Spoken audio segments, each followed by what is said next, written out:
Okay po, bago po tayo mag-umpisa, gusto ko lang ipaliwanag po itong English aralin kung bakit napakahaba. Kasi po, tinuturuan ko na po agad kayo ng tamang kombinasyon ng mga salita at tamang pagkasunod-sunod ng mga salita. At hindi lang po yun, kung paano gamitin ang bawat salita sa English. Okay, katulad nito, kailan dapat gagamitin ng each? Kailan dapat gagamitin ang every o all? Anong pagkakaiba ng each sa every? Ano naman tong each one? Ano tong everyone? Lahat po yan ay dapat nyong matutunan kasi yan pong mga salitang yan na nakikita nyo ngayon, yan lagi ang ginagamit natin kapag tayo nag-i-English. Lalong-lalo na kapag patungkol sa quantifiers. Kaya sana tapusin nyo po itong ating aralin para matutunan nyo lahat at magamit nyo lahat. Kasi lahat po itong itinuturo ko sa inyo, lahat po ay gamit na gamit. Katulad po nito, everyone. Anong pagkakaiba ng everyone sa everything o each one? Lahat po yan ay matututunan nyo dito sa ating aralin. Meron pang each other o the whole. Marami pang iba. Meron pang more. Meron pang every one. Magkahiwalay. Yung every sa one. Dito magkadikit. Tapos meron pang all of. Meron pang all lang. Yan. Dapat matutunan nyo yan. Okay? So, mag-umpisa na po tayo. Okay, balik pa rin po tayo dito sa tinatawag na quantifiers. Yan po yung mga grupo ng mga salita na tagabigay bilang o dami sa ating noun. O minsan, ito'y ginagamit na isang pronoun. Okay po, may kitandaan na pag tayo ay gumamit ng salita na kabilang sa quantifier, asahan nyo na po na meron na noun na kasunod. O meron siyang tinutukoy na isang salita na yung salitang iyon ay ginagamit bilang noun. Pwedeng pinag-uusapan o hindi pinag-uusapan na noun. Okay? So, isa na nga po sa mga salitang kabilang sa tinatawag na quantifier ay itong more. Sa Tagalog, may dagdag o kaya may napadagdag. May parenthesis po yung may natin kasi minsan ito, hindi natin ginagamit itong salitang may. Okay? Nakasama ng dagdag o napadagdag. Minsan nawawala to. Okay? Ang tatandaan nyo lang itong dagdag o napadagdag. Okay? Sa Tagalog yun, ha? So, marami po nagkakamali sa paggamit ng more. Ang akala nila, ang more sa Tagalog ay marami. Pero ang totoo po, ito po talagang ibig sabihin sa Tagalog, dagdag o napadagdag. So, may kitandaan na po. Okay po, ang more po ay maaaring gamitin sa countable noun o uncountable noun. Dito po muna tayo sa countable noun. Ang halimbawa, I put more flowers in the garden. Ako ay naglagay ng dagdag na mga bulaklak sa loob ng hardin. Ito pong more, yan po yung ating quantifier na ginagamit nating adjective o tagalarawan sa ating noun na flowers.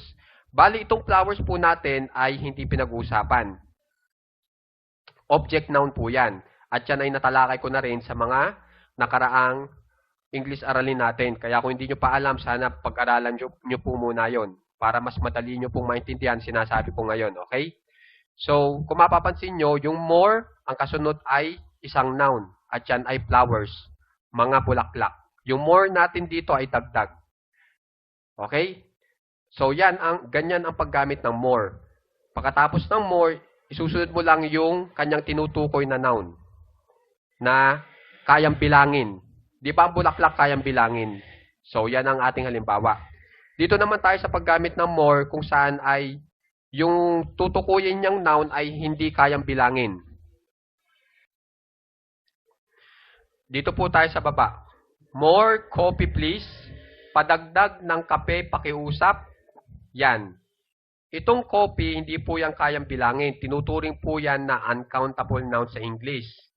Okay? Hindi kayang bilangin. At pwede po natin gamitin ng more para ilarawan ang uncountable natin na noun na itong coffee. Padagdag ng kape. Okay? So, yan ang gamit ng more.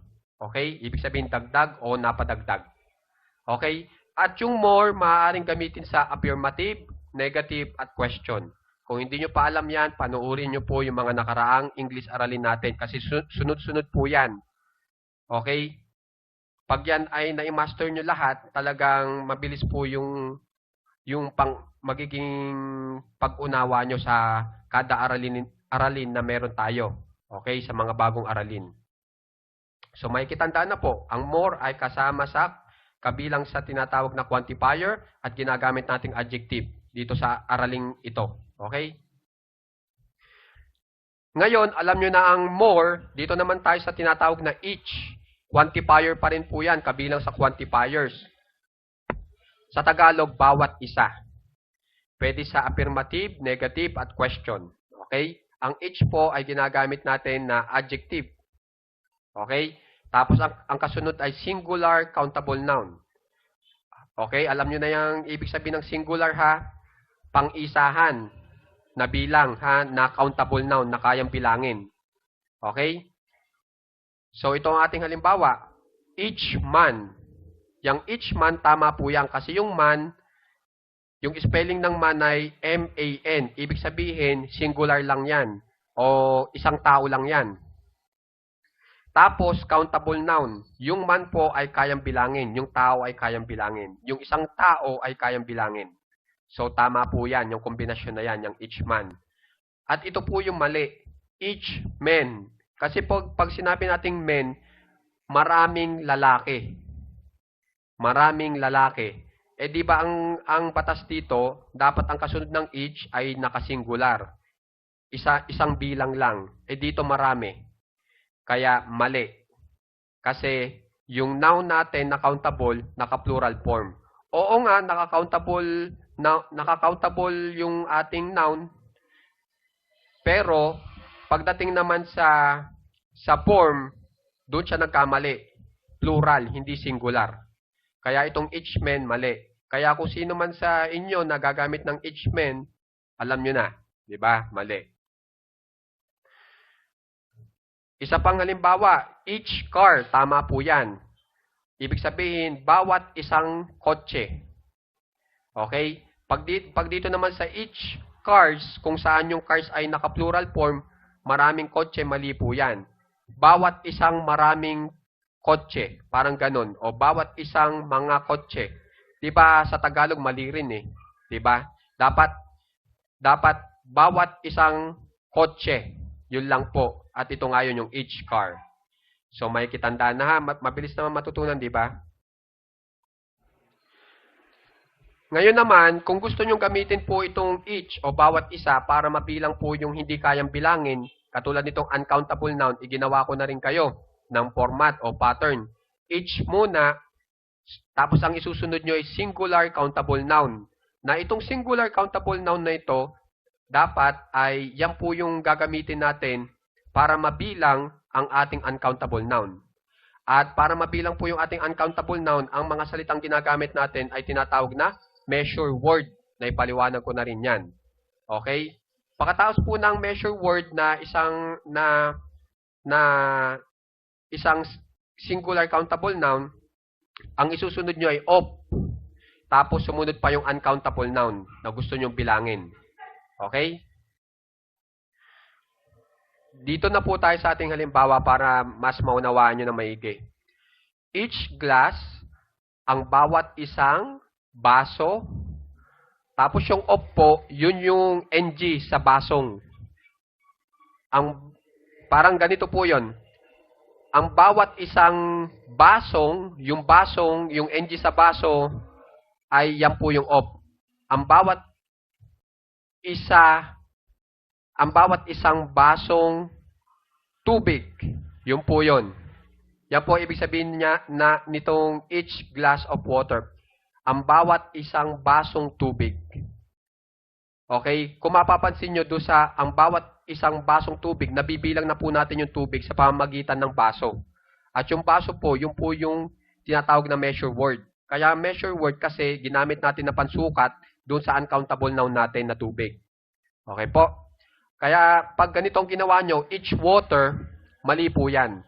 Kailangan, gagamitan nyo po nga ng measure word, tapos of, saka pa yung uncountable noun. Okay? Makikitandaan na, napaka-importante niyan kung gusto nyo gamitin ang each sa uncountable noun. Ito po ang format. Okay, ngayon, ang each po, itong bawat isa sa Tagalog, gagamitin naman natin bilang pronoun. Kaya nilagay ko na pronoun, hindi na adjective. Ibig sabihin ng pronoun ay siya na yung noun. Pero itinuturo niya yung noun. Okay? Sa pamagitan ng ibang salita. Parang gumamit ka ng ibang salita na kung saan ay hindi mo pinangalanan. Itinuro mo lang. Kunari, ang salitang ako, hindi ko pinangalanan ng sarili ko. Itinuro ko lang ang sarili ko sa pamamagitan ng salitang ako. Yung ako, yun yung pronoun. Okay? So sa kayan ay na-discuss ko na rin dun sa parts of speech natin sa English Aralin din. Okay? So may tingnan na lang kung hindi nyo pa talaga alam. So itong each, ginamit natin pronoun, hindi na adjective. Okay? Tapos ang isusunod po natin, pag ginamit po natin itong each na pronoun, meron tayong format na dapat nyong sundin. Kasi pag hindi, magkakamali po kayo. Okay? Pagkatapos ng each, pagkalagay nyo ng each na gagamitin natin pronoun, ang isusunod nyo ay of. Tapos, maaari na lang kayo mamili kung alin dito. Sa my, your, his, her, o their. Ibig sabihin ng my, aking. Your, iyong. His, kanyang. Pag lalaki ha, ang gagamitin nyo ay itong his, H-I-S. Pag babae, her, na ang ibig sabihin kanyang din. Itong his at her, parehong kanyang. Pag lalaki ang tinuturo mo, his, pag babae, her. Pag their, kanilang. Yun, kanilang ang ibig sabihin sa Tagalog. Okay? So, pipili na lang kayo dyan. Pero magbibigay ako halimbawa para mas maintindihan nyo. Okay? Tapos, pagkatapos po nyan, pagkapili nyo, ang isusunod nyo ay plural na countable noun. Okay? Plural na countable noun. Tapos, pagkatapos po nun, ang isusunod nyo ay singular form of the verb. Okay? Tandaan nyo itong format natin. Napaka-importante. Okay. Itong singular form of the verb, naituro ko na rin yan. Yan ay pwedeng is, o kaya yung verb natin ay nilalagyan natin ng s sa dulo. Kapag pag ang tinutukoy nitong verb ay nakasingular. Okay? So, ito ang halimbawa para mas maliwanag. Okay, ito po yung each pronoun po. Tapos isusunod of agad, yun. Tapos pili na lang kayo dito, her. Ang pinili ko, her. Sa Tagalog, each of her, ang bawat isa sa kanyang. Yung sa dito, yan yung of. Okay, ang bawat isa sa kanyang, yung students, mga estudyante. Okay, tandaan nyo ha. Tapos itong I, yan po yung is. Okay? Tapos kayo nang bahala kung anong gusto nyong isunod na salita at nilagay ko dito ay tahimik. Okay? Each of her students is quiet. Ang bawat isa sa kanyang mga estudyante ay tahimik. Ngayon, bigyan ko kayo ng senyales kung bakit itong is, kung bakit is ang ginamit natin o kaya itong needs. N-E-E-D-S. Okay? Kasi po itong is o needs, ginagamit lang po yan sa pang-isahan na bilang. Kung mapapansin nyo, itong mga estudyante, maraming bilang yan. Pero itong each, iisa lang ang bilang. Bali po itong is, dumidepende po yan sa kung sinong noun ang kanyang tinutukoy. Okay? Bibigyan ko kayo ng technique para malaman nyo na kung aling noun ang tinutukoy ng verb nyo. Okay? Kapag ang nakita nyong format ay ganito, each of, kunwari ang gagamitin nyo ay each of plus itong ang katuturo ko lang ng mga salitang sumunod, ang kailangan tutukuyin ng verb natin ay itong each. Hindi po itong plural countable noun natin pagkatapos ng of. Tandaan nyo na ha, yun na ang technique natin. Para malaman nyo na ang gagamitin nyo ay singular form o para malaman nyo na ang dahilan Kung bakit singular form ang ginamit natin kasi ang tinutukoy po ng singular form dito ay itong each. Hindi po itong noun natin pagkatapos ng of. Tandaan nyo na. Yan ang technique. Okay? Kaya pag gumamit kayo ng each of, ibig sabihin, ang gagamitin yung verb ay dapat naka-singular form, hindi naka-plural form. Hindi are, kundi is ang gagamitin nyo. Kasi pag ginamit nyo yung are, tapos ang tinutukoy ng are ay itong each, pagkatapos ng of, mali na kayo. Okay? Okay, pag tinatanong nyo yung patungkol sa needs na may S sa dulo, yan ay itatalakayin ko pa sa mga susunod na aralin. Kaya abang-abang lang kayo dyan. Binibigyan ko lang kayo ng konting ideya na ganito yung magiging forma ng inyong verb. Pag ang tinutukoy niya ay isang singular o isa lang ang bilang na pronoun. At ito nga ang each. Okay? O kaya pag ang noun natin ay isa lang ang bilang, ito ang gagamitin nyo, needs. Kung yun ang tinutukoy niya. Okay? Dito na po tayo sa pangalawang halimbawa kung saan gagamitin natin yung needs. Each of her students needs to be supported. Ang bawat isa sa kanyang mga estudyante ay nangangailangan ng suporta. Yung nangangailangan dito, para maisalin natin sa English, dapat ang spelling po ay ito, needs, may S sa dulo, na nagsisimbolo na yung kanyang tinutukoy na noun ay isa lang ang bilang o pronoun. Yung noun o pronoun na tinutukoy niya ay isa lang ang bilang. At kung mapapansin nyo, yung each dito ay isa lang ang bilang kasi bawat isa. Tingnan nyo, salitang isa. Okay? Yan po yun. Kasi po, pag yung needs nyo, ang ginawa nyo ay tinanggal nyo yung S sa dulo, ibig sabihin yan, marami yung bilang ng noun nyo o pronoun nyo. Yun po. Kaya ginamitan ko ng S dito kasi isa lang yung bilang ng noun o pronoun sa ating halimbawa. Pero dito, pronoun yung ating halimbawa. Okay? Okay, gamitin naman natin yung each kung saan ay may isa na naman tayong format na dapat tandaan. Ito, each of plus article. Yung article ay maaaring salitang da o di o an o a o a. Okay, tandaan nyo na, itong tatlong ito tinatawag na article. Okay? Tapos, countable noun na plural. Tapos, yung verb natin, ang forma, singular pa rin. Kasi, yun nga, ang tinutukoy natin ay itong each na isa lang ang bilang. Okay? Tandaan nyo na ha. Ito po yung ating halimbawa. Each of the students, ang bawat isa sa mga estudyante, ay ready, handa, to take the quiz.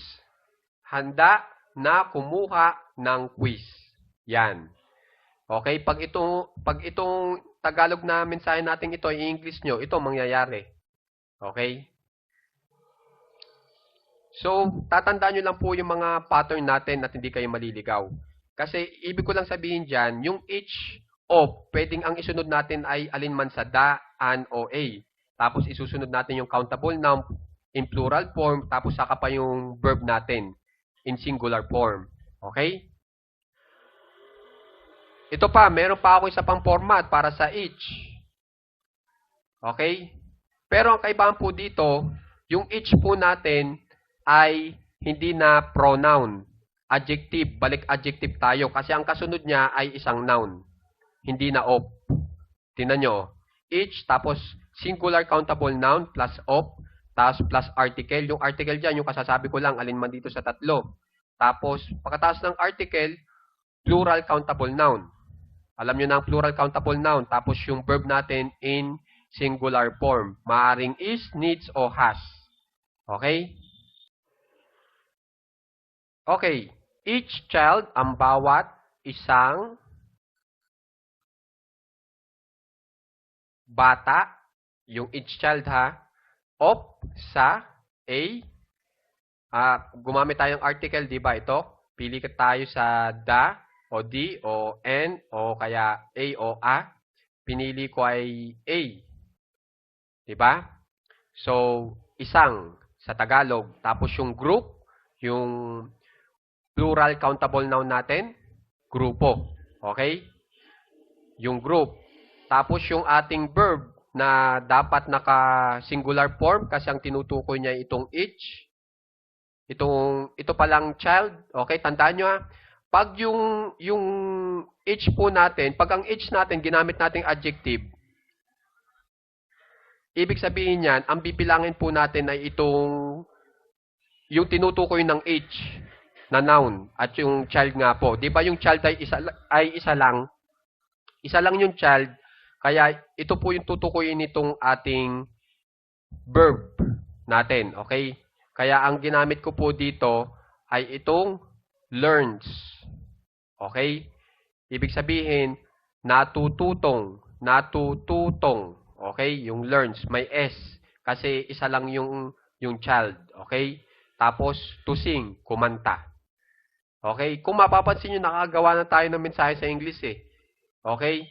Pero, pauti-uti. Diba? Kung nakikita nyo na yung tamang kombinasyon ng mga salita gamit ang each, 'di ba? At saka yung noun natin. O pwedeng yung each natin gawin natin pronoun. Dito sa each child, ang each natin adjective. Dito sa each lang, tapos kasunod of pronoun yung each natin. Okay? Tandaan nyo na po. Okay, ito naman pong each natin, bawat isa, ito naman, meron na naman tayong panibagong format o pattern. Each bilang pronoun plus of plus as. Okay? Tapos you, tapos them. Pipili tayo dyan. Ang tawag po dito sa as, you, o them ay object pronouns. Tandaan nyo ha. Ito pong as sa Tagalog ay parang ganito.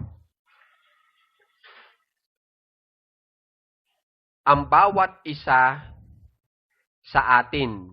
Yung as ay atin. Tapos pag yun naman sa inyo, ang bawat isa sa inyo. Pag them naman, ang bawat isa sa kanila. Yung them ay kanila. Yung you ay inyo. Yung us ay atin. Okay? So itong halimbawa. Each of them, ang bawat isa sa kanila, has been passed the quiz. Ay nakapasa sa quiz. Kung mapapansin nyo, has ang ginamit natin, hindi have.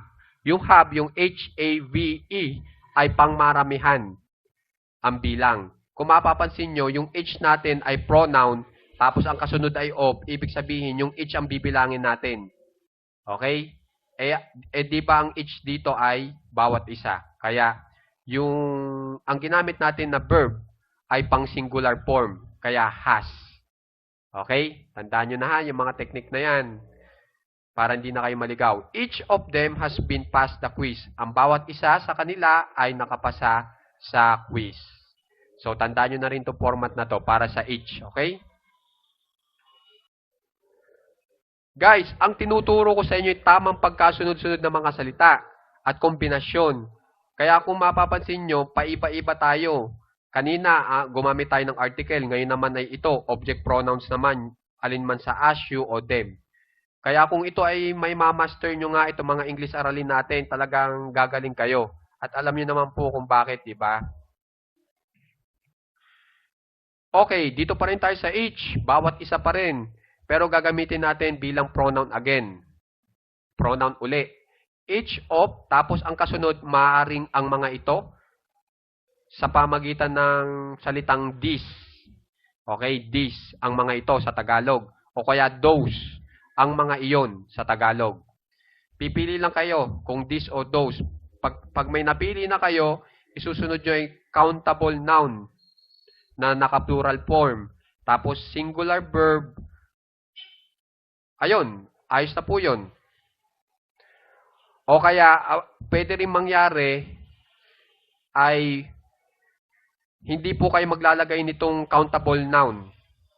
Pwedeng ganon. Ito agad ang kasunod, singular verb. Kaya nilagay ko dito, o no countable plural form. ng noun. Parang ibig sabihin niyan, ang mangyayari, pagkatapos na pagkapili nyo sa this o those, dito po agad tayo sa singular verb. Pwede rin yun. Okay? Kaya may dalawang pattern tayo dyan. Yung isa, gagamit tayo ng countable noun, tapos isusunod ay singular verb, o kaya walang countable noun, singular verb agad. Singular verb agad. Dito tayo sa ating halimbawa para mas maliwanag. Each of these books is borrowed from the library. Tingnan nyo, each of these. Ang bawat isa sa mga, ang bawat isa sa mga ito. Yung books, mga librong. Okay? Tandaan nyo na ha. Ang bawat isa sa mga librong ito, each of these books, tapos yung isusunod natin ay yung singular verb. Is, ay, tapos borrowed from the library. Hiniram mula sa silid-aklatan. Kung mapapansin nyo, gumamit tayo ng countable noun in plural form. Diba? At ito nga po yung salitang books. Dito tayo sa baba kung saan ay hindi tayo gagamit ng countable noun na naka-plural form. Dito po agad tayo sa singular verb ang kasunod. Okay? Tingnan nyo to. Each of these, ang bawat isa sa mga ito, na wala na yung libro, pwede rin po yun. Tapos ang kasunod agad ay singular verb. Is, ay, borrowed from the library. Hiniram mula sa silid-aklatan.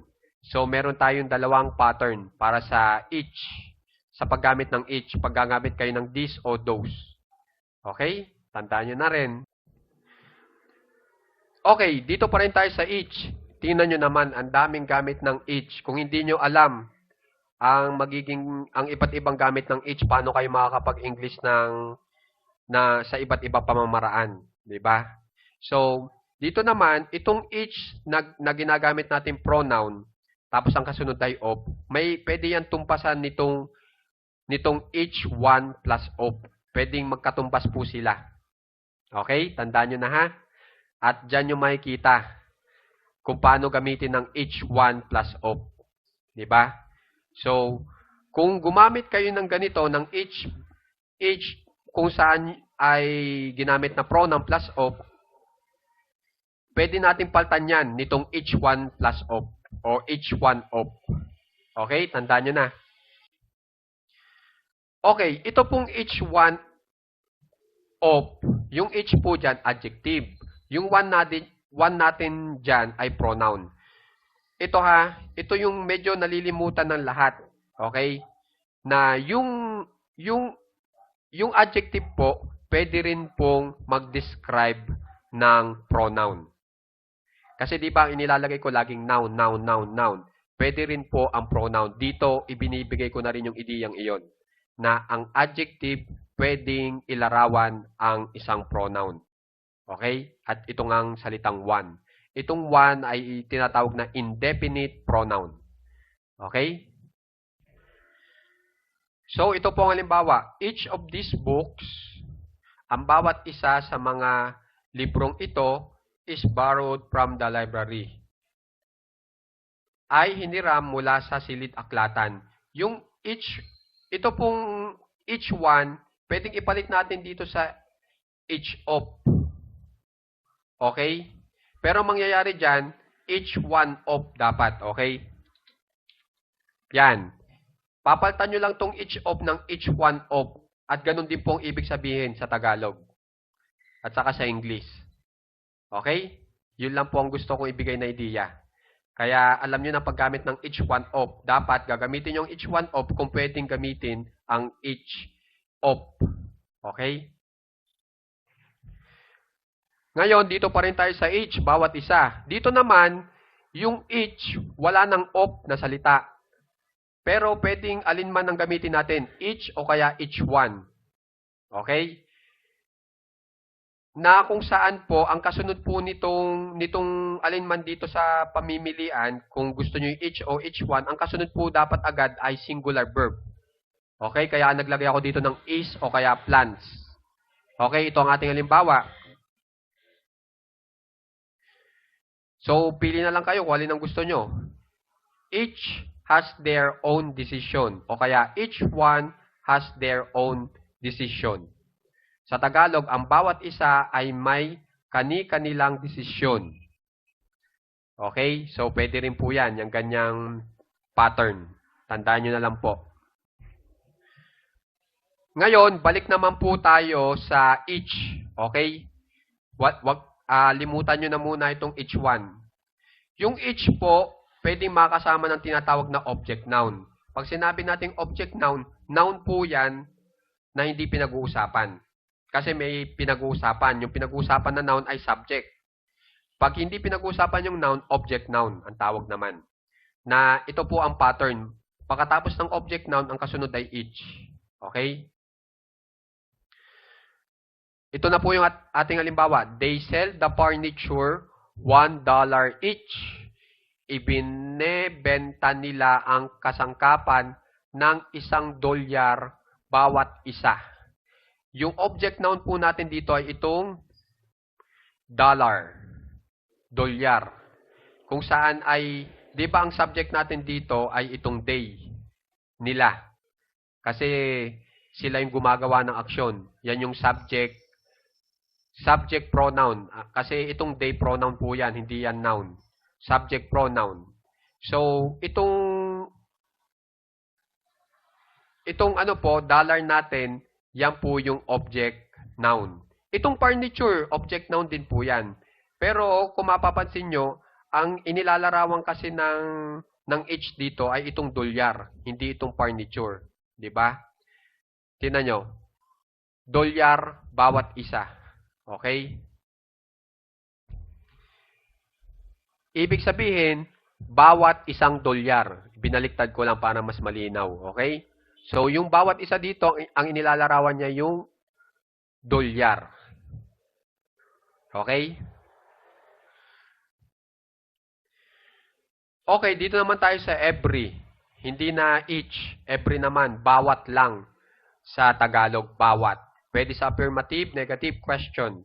Tapos ito, ang format natin, every bilang adjective, plus singular countable noun, plus singular form of the verb. Itong halimbawa, every bottle. Yung bottle dito ay isa lang ang bilang ng bote. Na yung bote ay nabibilang, kaya countable noun.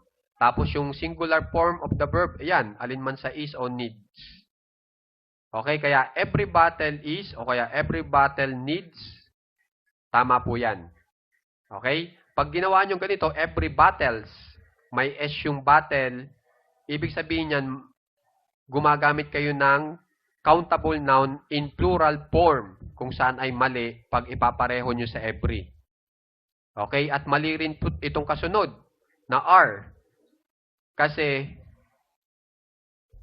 po, meron tayong salitang every. Pero kung tatanggalin natin tong every, bottles lang, tapos sumunod ay are, tama po yan. Okay? Kaya itong salitang ito, itong mga salitang ito, every bottles are, mali po yan. Okay? Meron tayong batas na sinusunod. Okay? At ito nga yung pattern para sa every. Tapos ito pa. Yung every of po, mali po yan, tandaan nyo. Ang every po ay hindi po maaring gamitin bilang pronoun. Adjective lang. Kaya yan, every of. Kasi di ba merong each of, pwede yon. Sa every, hindi po pwede. Kaya nilagay ko dito, sa each pwede, pero sa every, mali. Pag ang kasunod agad ay of. Okay? Yan po ang kaibahan ng each sa every. Pero meron pang iba na dapat yung tandaan. Tapos ito pa, everyone, bawat isa, plus o plus plural, countable noun, plus singular verb. Okay, ito po yung halimbawa. Ang bawat isa, everyone, sa, of, tapos plural countable noun. Ito po ang aking halimbawa sa plural countable noun. Mga estudyante. Tapos yung singular verb, kunwari, is ready to take the exam. Ay handa na kumuha ng pagsusulit. Ganun po. Okay? So, ito po ang tama. Every one of. Hindi every of. Okay? Tandaan nyo na. Nakikita nyo ng kaibahan, di ba? Ngayon naman po, balik tayo sa every. Bawat sa Tagalog. Maaari po natin samahan po ito ng iba pang salita. Pero nasa unahan ng every. Katulad ng almost, nearly, o practically. Sa Tagalog, halos. Itong tatlong ito, halos sa Tagalog. Kunwari, almost every, nearly every, o kaya practically every. Pero, hindi po natin pwedeng gamitin ng each para dyan, para sa tatlong salitang ito. Hindi. Nakikita nyo na ngayon ang pagkakaiba, di ba? Ito pong ating halimbawa. Almost every student is registered. Halos ang bawat estudyante ay na-rehistro na. Yan. At kung mapapansin nyo po, yung paggamit natin ng every, tapos ang kasunod na countable noun ay naka-singular form. Walang S sa dulo. Tandaan nyo na po. Pwedeng magkaroon ng S sa dulo yung student natin kung gumamit tayo ng of. Pero kung walang of, dapat naka-singular form. Okay? Okay, pwede rin tayo gumamit ng every o bawat. Tapos, pero meron po tayong kasama ng one ha. Kasi, ayan na nga po, may of na eh. Pag tayo nagsama ng of sa every, dapat may kasamang one. Okay? So, everyone of, pwedeng ang sunod natin ay alinman sa them, you, o us. Yung katulad kanina. Sa kanila, sa inyo, o kaya sa atin. Yung kanina, yung para sa each, parang pwede rin gumamit ang every. Ito ang ating halimbawa. Okay? Tandaan nyo yung every adjective, yung one pronoun. Okay? So, every one of you needs to register. Ang bawat isa sa inyo ay nangangailangan mag-rehistro. Okay? Yan po yun. Kung mapapansin nyo, ang isunod natin ay inyo. So, ang ginamit natin ay you. Ayun. Okay? Dito naman tayo sa sumunod na format. Everyone of, tapos plural countable noun, tapos singular form of the verb. Every one of the students, yung plural countable noun ay itong students. Tapos yung singular verb natin ay itong needs to register. Itong needs ha, yan yung verb. Tapos yung mga iba pang salita, to register. Yung needs po dito, yan yung nangangailangan. Yung to register na mag-rehistro naman. Okay? Okay, yung every po, pwede rin nating sundan ng his, her, their, your, my. Bali itong his, kanyang. Yung her, kanyang din. Yung his, lalaki. Yung her, babae. Yung their, kanilang. Yung your, iyong. Yung my, akin. O aking. Okay? Everyone plus of plus ito pong possessive pronouns. Pili na lang kayo ng isa. Tapos isusunod nyo yung plural countable noun. Tapos singular verb form. Okay? So halimbawa, every one of his students enjoys the seminar. So mapapansin nyo, gumamit tayo ng his. Tapos ang sumunod ay plural countable noun. Diba? Tapos yung ating verb na naka-singular verb, kaya may S sa dulo. Ang bawat isa sa kanyang mga estudyante ay naaliw sa seminar. Okay? Tandaan nyo na yung mga format natin yan. Napakahalaga niyan. Okay, itong every, bawat pa rin. Maaari din po tayong gumamit ng this o those. Katulad yung sa each. Pero ito naman ang gamit natin, every one of these o kaya those. Plural countable noun plus singular verb form. Okay? Katulad din each. Yun, yun ang pagkakasabi ko. So, halimbawa, every one of these books is borrowed from the library. Ang bawat isa sa mga librong ito ay hiniram mula sa silid-aklatan. Okay? Bali, pag ibig sabihin ng everyone, bawat isa. Tandaan nyo ha, bawat isa. Pero nakita nyo na naman kanina ang kaibahan ng each sa every, di ba? Pero mamaya, mas makikita nyo pang kaibahan ng every sa each. Maya-maya lang, okay? Doon talaga kayo maliliwanagan. Kaya dapat matapos nyo itong video natin. Tapos ito pa, every one of these is borrowed from the library.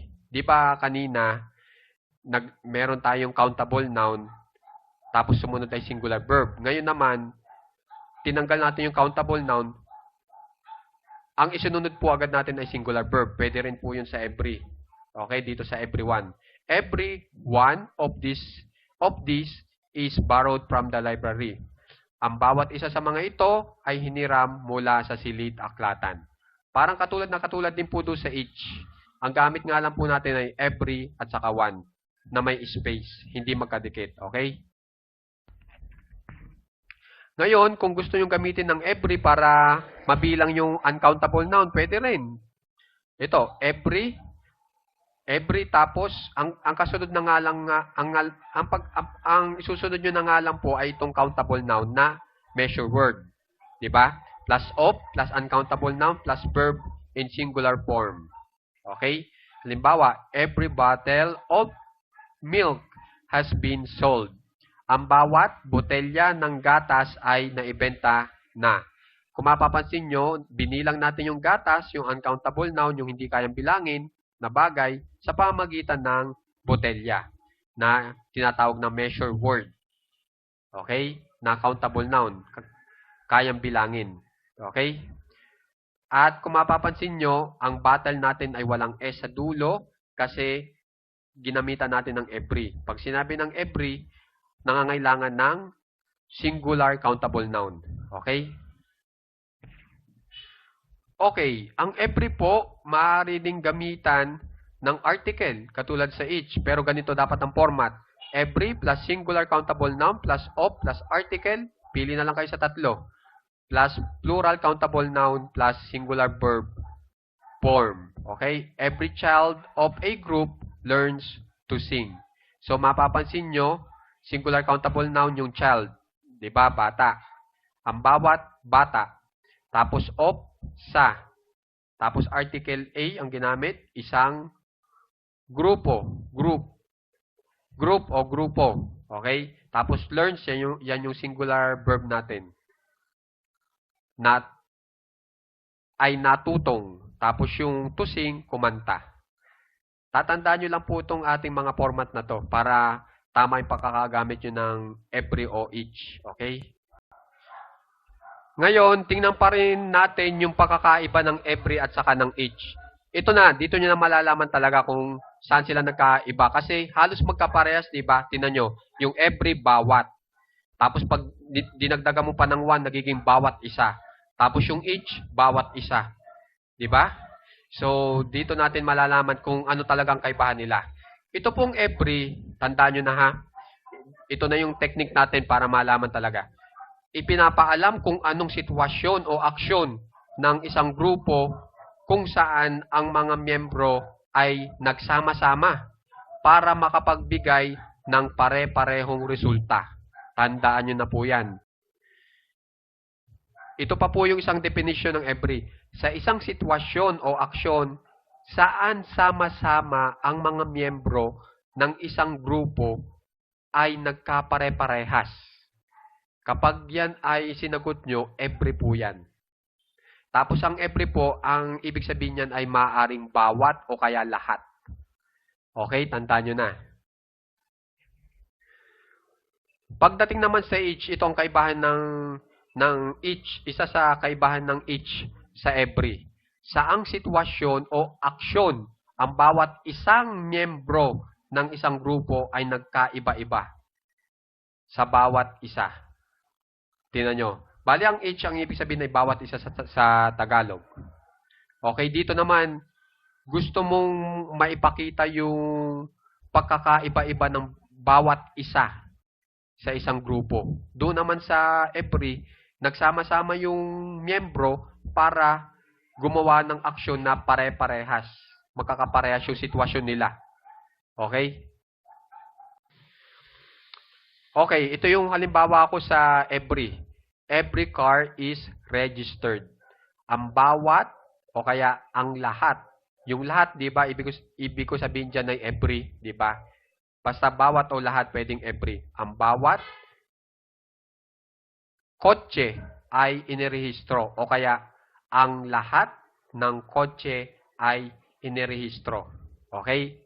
So, kung mapapansin nyo, saan nagkapare-parehas yung bawat miyembro na mga kotse sa isang grupo? Saan sila nagkapare-parehas? Pare-parehas silang inirehistro. Diba? Tingnan nyo. Ibigay kung saan nagkapare-parehas ang bawat miyembro ng isang grupo. Sila ay nagkapare-parehas dito. Ang lahat ng kotse ay inirehistro. Lahat sila ay inirehistro. Pag ganun po ang tema nyo, gusto nyo sabihin yung pagkapare-parehas na ginawa ng miyembro sa isang grupo, every ang gagamitin nyo. Okay? Dito naman tayo sa halimbawa ng each. Each car is registered. Tingnan nyo, kaparehas nung sa every. Di ba kanina, every car is registered. Ngayon naman, each car is registered. Paano naman natin to uunawain? Ganito pag-unawa. Okay? Sa Tagalog, pag tinagalog natin to, ang bawat isang kotse ay inirehistro. Yun naman ang ibig sabihin, bawat isang kotse. Pero ito ang dapat nyong isipin. Ibigay ang pagkakaiba-iba ng bawat kotse sa isang grupo. So lahat sila ay nagparehistro. Doon sila nagkapare-parehas. Ang ginamit nyo ay each. Dapat maibigay natin yung ideya kung saan sila nagkaiba-iba. Diba? Yung bawat miyembro sa isang grupo. At dito po sila nagkaiba-iba. Inirehistro ang lahat ng kotse na may iba't ibang registration number. Diyan sila nagkaiba-iba. Lahat sila inirehistro, di ba? Pero kung ang pag-usapan ay pagkakaiba-iba, dito sila nagkaiba-iba sa registration number. Okay? Pag yan ang gusto nyong ibigay na ideya, each ang gagamitin nyo. Pag doon naman sa pare-parehas lang ng parehistro, every. Okay? Okay, dito naman po tayo sa every at each uli. Pagkakaiba nila. Patungkol naman sa bilang. Kanina sa ideya, ngayon naman patungkol sa bilang, ha? Yung each po pang dalawahan. Katulad po ng tenga. Pwede nyo gamitin ng each sa patungkol sa tenga kasi dalawa lang ang tenga. Magkabila, di ba? Yung knees, tuhod, feet, paa, wrist, braso, hands, dalawang kamay, parents, magulang mo, di ba? Mag-asawa, eyes, mata mo, di ba? Halimbawa, I bought bracelets for each wrist. Ako ay bumili ng mga bracelets para sa bawat isang braso. Okay? So, tamang-tama lang kasi dalawang braso natin. So, di ba ang each ay pangdalawahan? So, ibig sabihin niyan, yung bracelet nyo ay tig-isa yung inyong braso. Okay? Okay, dito naman tayo sa every patungkol sa bilang naman. Ang ginagamit po ang every kung ang pag-uusapan nyo ay tatlo o higit pa ang bilang. Halimbawa, she bought rings for her every finger. Tingnan nyo, finger, daliri ang ating pinag-uusapan, hindi kamay, ha?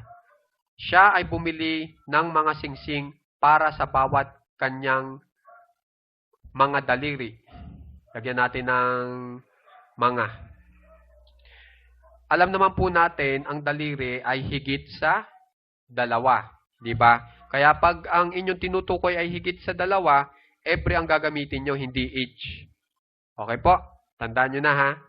Kaya balik tayo dito.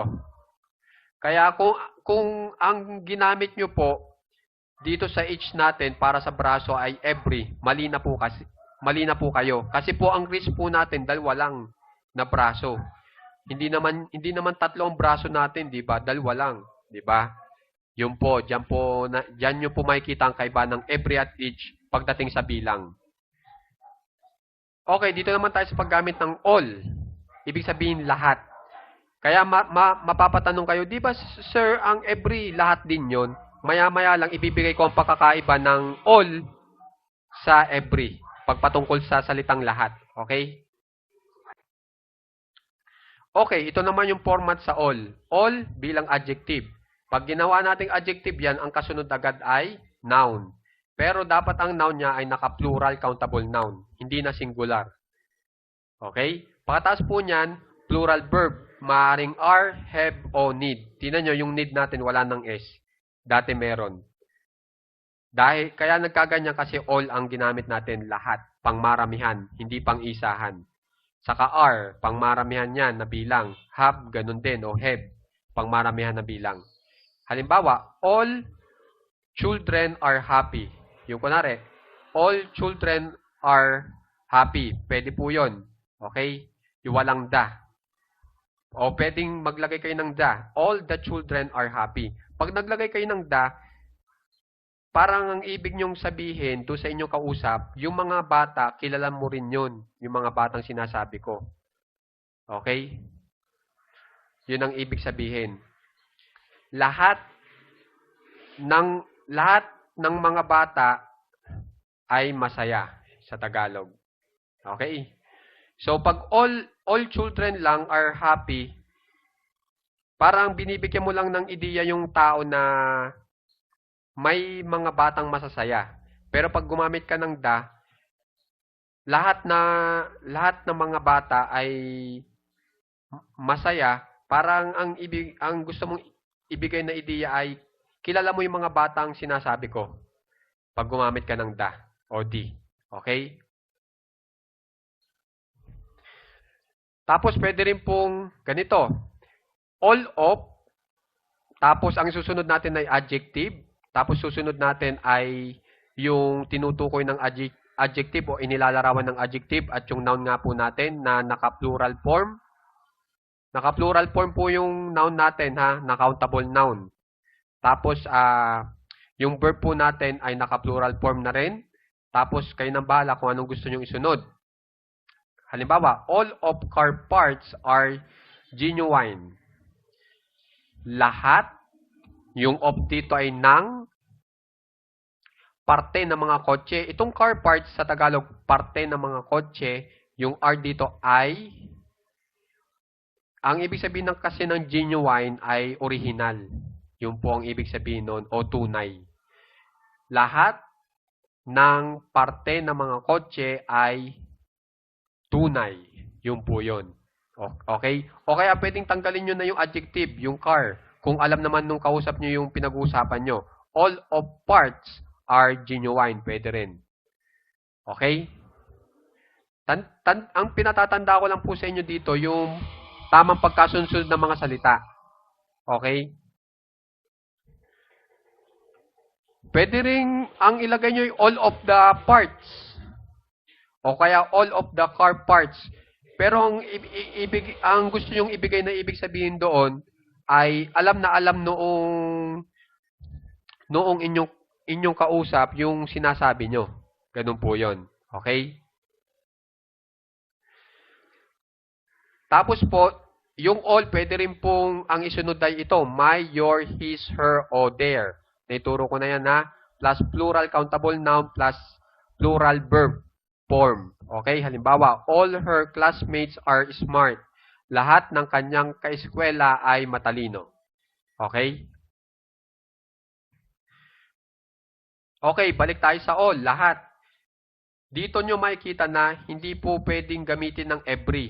Na gagamitin natin yung every sa salitang lahat sa Tagalog. Kaya nilagay ko dito mali. All, tapos plus this o those. Alam nyo na yan ha? Plus plural countable noun plus plural verb. Okay? Yung forma ng verb naka-plural. Pag ganito ang tema, all of these books are borrowed from the library. Lahat ng mga librong ito ay hiniram mula sa silid-aklatan. Yung all po dito na bilang lahat, hindi nyo pwedeng paltan ng every. Kunyari, every of these books are borrowed from the library, na kung saan ang gagamitin nyo sa every ay ang katumbas niya sa Tagalog ay lahat, mali po yun. Okay? Maya-maya lang, may mga ipatatanda ako sa inyo mga code para malaman nyo kaibahan ng every sa all. Okay? Tapos ito po, tama rin to. All of these are borrowed. Lahat ng mga ito ay hiniram. Yan. Kayo nang bahala magdagdag kung anong hiniram. Okay? Kung ang ibig ko sabihin dito, hindi na tayo naglagay ng libro, yung books. This agad tayo pagkatapos ng of. Okay? Okay, ang all po bilang lahat, pwede rin ito. All of plus, yan na, as them, as o them. Yan lang ang pamimilian nyo. O kaya you. Yan, pwede rin ang you. Ang ibig ko sabihin sa you, parang kayo. Marami kayo ha, hindi lang ikaw. Kayo, yun. Ibig ko sabihin sa you. All of us, all of them, all of you. Okay, tapos isusunod nyo ay yung verb na naka-plural form. Okay? Ito ang ating halimbawa. All of us were happy. Okay? Lahat tayo ay masaya noon. Yun. Okay? Yung us dyan ay tayo. Them ay sila. Yung you ay kayo. Okay? Okay, dito pa rin tayo sa all. So, ang all, pwedeng ang kasunod ay of, plus my, o this, o those. Pili na lang po kayo dito. Okay? Pili na lang po kayo dyan. Tapos, ang susunod ay plural countable noun. Tapos, yung verb natin ay naka-plural po. Bawal po gamitin yung every o ipangpalit sa all. Okay? Tapos, yung dito, all of these books. Yan, pwede yan. Yan yung halimbawa natin sa format na ito. O kaya, all of my books. Okay? Yung may ang ginamit natin, hindi this. Okay? Tapos guys, makikitandaan, yung all po natin dito ay pronoun. Tandaan nyo ha, pronoun. Ang all natin dito. Ito ang pagbabasihan ng ating verb. Okay? Tandaan nyo ha. Tapos po, ang all po, pwedeng ang kasunod ay object noun. Maaaring countable noun o uncountable noun. He loves all animals. Yung animals po, countable noun yan. Kung mapapansin nyo, all muna bago yung animals. Pwede rin. At object noun na ipaliwanag ko na sa inyo, hindi po siya yung pinag-uusapan na noun. Okay? Tapos ito pa, she loves all cheese. Yung cheese po, uncountable noun po yan. All muna bago yung uncountable noun. Ganyan po yung tamang pagkasunod gamit ang all. Okay? Okay, yung all po gagamitin nating pronoun. Okay? Saka nga pala po doon sa all of, pag gumamit kayo ng all of, yung all po doon pronoun, hindi adjective ha. Nagiging adjective lang yung all pag ang kasunod niya ay noun. Kasi pag ang kasunod niya ay of, yung of po kasi hindi po yung noun preposition po yun. Okay? Tapos ito po, all bilang pronoun plus are. Ang kasunod po agad ay verb, pwede rin. Pero dapat naka-plural form po yung verb natin. Okay? Halimbawa, all were happy. Tingnan nyo, ang kasunod agad ay hindi of, kundi verb na naka-plural form. Pwede rin. Okay, dito na po, tingnan natin yung pagkakaiba ng each at every uli. Yung every, hindi po pwedeng gamitin bilang pronoun, di ba? Naituro ko na yon. Inulit ko lang uli dito para baka malimutan nyo. Every ay mali. Dapat ang gamitin nyo ay each. Pagkatapos ng verb na singular. Verb. Okay? Each is, pwede. Each needs. Pero yung every is, every needs, mali po yun. Okay? Tapos dito naman po tayo. Anong ba pagkakaiba ng every bilang lahat sa all bilang lahat? Okay? Yung every po, pag susundan nyo na, pag ang isusunod nyo ay of, mali po yun. Okay? Tapos yung all po, pag susundan nyo ng of, tama po yun. Okay? Yung CN nga pala, countable noun yan ha. Tapos yung every po, pag susundan nyo ng da, tapos sumunod ay uncountable noun, mali po kayo. Miski tanggalin nyo pa yung da, tapos isunod nyo ay uncountable noun, ang ginamit nyo ay every, mali po kayo. Pero ang all po, pwede po gamitin sa uncountable noun. Kunwari, all the milk, all milk, pwede rin. Ito lang po, tatandaan nyo itong code na ito. Hindi na kayo magkakamali. Pag i-compare nyo ang every sa all. Pag gagawa kayo ng mensahe sa English. Okay? Okay, para malaman nyo naman yung kaibahan ng everyone na magkadikit sa everyone na magkahiwalay, ito. Yung everyone na magkadikit, pronoun po yan. Tapos ginagamit lang po yan na pantao. Okay? Pantao, panlahatan. Okay? Naka-in general, generalize. Samantala, yung every na may space yung one, yung every dyan, adjective. Yung one naman ay pronoun. Ginagamit yan na pantukoy sa bagay o tao. Pero specific lang, naka-specific group. Hindi mo nilalahat. Yung isang particular na grupo lang ang tinutukoy mo. Yung mga miyembro doon. Okay? Tapos yung everyone of, mali po yun pag gumamit kayo noon. Yung everyone na may space, tama. Na may of, tama. Okay? Pagdating naman sa all of, tama po yan. Yung ganyang tama, yung sunod-sunod na yung pagkakasunod ng salita, pwede po yan. Tapos pag gumamit po kayo ng every time yung magkadikit, mali po yan. Ang tama po ay ito, every space tapos time. Yan po ang tama. Pagdating naman sa everything, lahat ng bagay. Pag yung every tapos yung thing ay magkahiwalay, ang bawat bagay. Yun naman ang kaibahan nila, okay? Okay, dito naman tayo sa paggamit ng all at every. Okay, sa time expression naman yung pagkakaiba nila. Yung all day, ibig sabihin buong araw. Pag everyday, araw-araw. Tingnan yung kaibahan, di ba? Pag ginamit mo ay every sa day, araw-araw na. Pag all, buong araw na. Pag every week, kada linggo. Pag all week, buong linggo. Tandaan nyo na ha. Tapos yung each other, ibig sabihin ay isa't isa. Okay? Okay, dito naman tayo sa pagkakaiba uli ng all at every. Kasi pareho silang ibig sabihin lahat, di ba? Ang all, pag patungkol sa hatian, kabuuang o kaya buong sa Tagalog. James ate all the pie. Si James ay kinain ang buong pie. Pag naman patungkol sa lahat, tapos patungkol sa hatian, na ang gagamitin natin ay all, ay ito. James ate all slices of the pie. Si James ay kinain ang lahat ng mga hiwang pie. Kailangan po natin gumamit ng measure word. Ito yun, no? Slices. Measure word po yan. Tatalakayin pa din natin yan sa susunod. Plus yung uncountable noun natin na pie. Ha? Yan yung mga tinuturo ko na sa inyo kanina pa. Dapat naintindihan nyo ngayon yan. Okay? Yan yung paggamit ng all para sa lahat. Yung ibig sabihin ng lahat dito, ang binibilang ng lahat ay itong hiwa.